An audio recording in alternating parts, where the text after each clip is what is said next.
ایک انہوں نے کہا کہ تالیاں بجانا کفر ہے، کسی نے فتویٰ دیا، کیا یہ صحیح ہے؟ بالکل بھی نہیں۔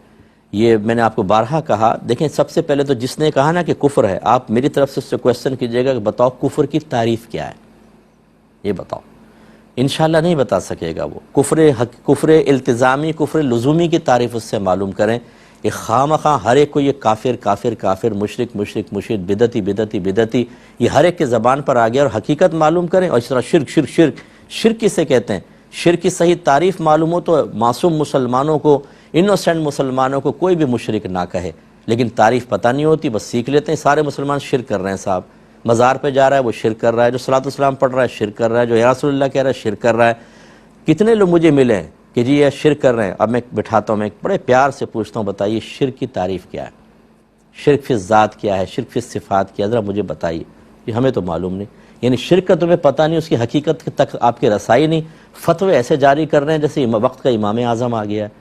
شرم نہیں آتی آپ کو کہ مسلمانوں کو مشرک کہہ رہے ہیں آپ؟ یہ سب سے بڑی بدعت یہ ہے۔ نبی کریم کے دور میں کسی مسلمان کو مشرک نہیں کہا گیا، آج مسلمانوں کو ہر بات میں مشرک اور بدعتی کہا جا رہا ہے، اور وہی ان چیزوں کے اندر کہ اگر دیکھا جائے تو جو آپ مسلمانوں کو ایک جہت سے کسی وجہ سے بدعتی قرار دے رہے ہیں، خود دوسری بدعت میں مبتلا ہیں۔ تو خلاصہ کلام یہ ہے کہ بہرحال تالیاں بجانا کوئی کفر نہیں ہوتا بھائی۔ ہاں یہ ضرور تھا کہ جب کفار پہلے دور میں زمانہ جاہلیت میں کعبۃ اللہ کا طواف کرتے تھے تو سیٹیاں اور تالیاں بجا کر برہنہ طواف کیا کرتے تھے، تو اس وجہ سے یہ کلیپنگ کرنا منع کیا فقہا نے کہ بھئی یہ کفار کسی علامت ہے، اور لہو و لعب والے تالیاں بجاتے ہیں۔ لیکن آج کل کے دور میں اگر تالیاں کسی صحیح مقصد کے لیے بجائی جائیں تو کفر کیا، یہ تو مستحب بھی ہو سکتا ہے، مستحب بھی ہو سکتا ہے، کم از کم مباح تو ضرور ہے، نہ گناہ نہ ثواب۔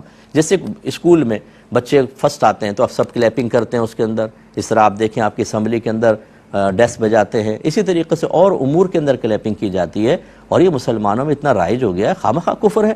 زیادہ سے زیادہ میں نے کہا یعنی اس کی حد آپ مباح کر لیں، نہ گناہ نہ ثواب۔ ہاں اگر آپ لہو و لعب کے لیے تماشا دیکھتے ہوئے کر رہے ہیں، کسی کا مذاق اڑاتے ہوئے کر رہے ہیں، ویسے ہی مار رہے ہیں، تو پھر یہ کہ ہم اس کو اگر مذاق اڑاتے ہوئے کر رہے ہیں تو گناہ بھی کہہ سکتے ہیں کہ دل آزاری کا سبب بن رہا ہے، اور بیکار ایسی کر رہے ہیں تو زیادہ سے زیادہ مکروہ تنزیہی۔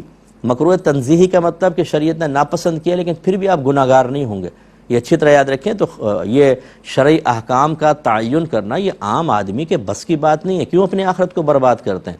نبی کریم صلی اللہ علیہ وسلم نے ارشاد فرمایا، جو میں نے حدیث کل بھی آپ کو سنائی، کہ جو بغیر علم کے فتویٰ دے، یعنی کوئی شرعی حکم بیان کرے گویا کہ وہ کہہ رہا ہے کہ یہ اللہ اس کے رسول نے فرمایا، تو سرکار فرماتے ہیں یہ بغیر علم کے فتویٰ دینے والے پر زمین و آسمان کے تمام فرشتے لعنت کرتے ہیں۔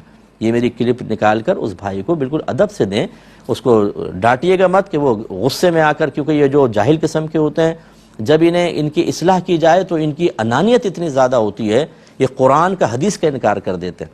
میں نہیں مانتا ہوں، جو میں کہہ رہا ہوں وہ صحیح ہے، تو بھائی چلو ٹھیک ہے، اگر صحیح ہے آپ قرآن و حدیث سے ثابت کر دیں اس کو کہ تالی بجانا کفر ہے، آسان سی بات ہے۔ نہیں ثابت کرتے تو خدا کا خوف کریں، آپ نے مرنا نہیں ہے، آپ کو اپنے ایمان کی فکر نہیں ہے، ایسا نہ ہو کہ ایمان ہی ضائع ہو جائے اس طرح کے فتوے دینے سے آپ کا، اور پھر عذابات قبر، پھر میدان محشر میں ذلت و رسوائی، یا وہاں پر جا کر بھی بدماشی کریں گے آپ، جیسے آپ لوگوں کے سامنے بدماشیاں کر رہے ہیں۔ یہ طریقہ کار غلط ہوتا ہے، ان کو سمجھائیں پیار محبت سے کہ ابھی بھی موقع موجود ہے، توبہ کریں اور آئندہ اس قسم کے ناجائز اور غلط فتوے جاری نہ کریں۔